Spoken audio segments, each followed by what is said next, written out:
We have massive developments in the quest for equal justice under the law. On Friday, the DOJ declassified key footnotes from the IG's FISA report.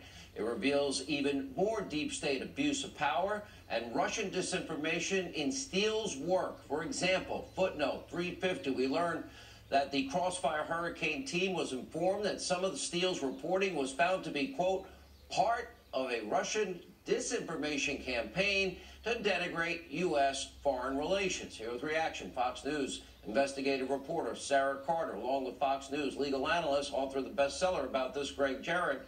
Sarah, you go right to the heart of this. What did Ron Johnson and Senator Grassley say? Yeah, we did have Russian disinformation and election interference. It was on behalf of Hillary Clinton because the Russians fed it to Christopher Steele and nobody checked it.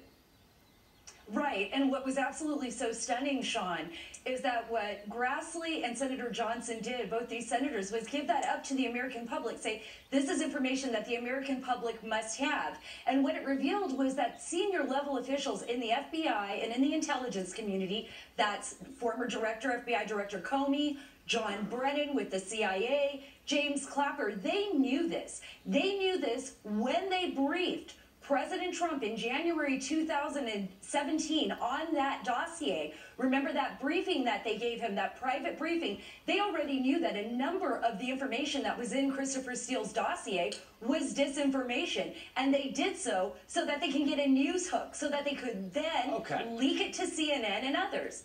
It was incredible. Greg, from the legal side, Sean Hannity premeditated fraud and I lied on my tax return, which I'd never do. That would be dumb. I think I'd go to jail.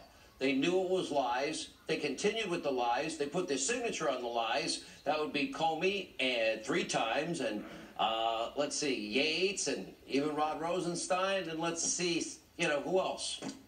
McCabe. Comey and his Confederates knew all along that this was nothing but Russian disinformation. I wrote in both my books, classic Russian disinformation. But Comey and others at the FBI hid this from the American people, from Congress. They deceived the FISA court. Instead of shutting down the probe and telling the truth, they concealed this information. And they hid it. They escalated their investigation of President Trump and lied to the court. Well, how do we not have an indictment? Who tipped his... Because Bill Barr tipped his hand in an interview with Fox News just the other day. He said, this is more than mistakes and sloppiness. This was sabotage against the president. I don't think he would have said that unless he was briefed about the evidence gathered by John Durham. So potentially you're looking at abuse of power, deprivation of rights under color of law, fraud, perjury, and false statements. Can we please have equal justice? This is Been why 3 years of coming, but I got to roll. All right, thank you both. We'll continue to follow. Our quest for justice continues. Hollywood liberal Alec Baldwin stooped to a new low. I didn't even think that was possible. I'll tell you what he said about people who plan on voting for Trump in November. Straight ahead.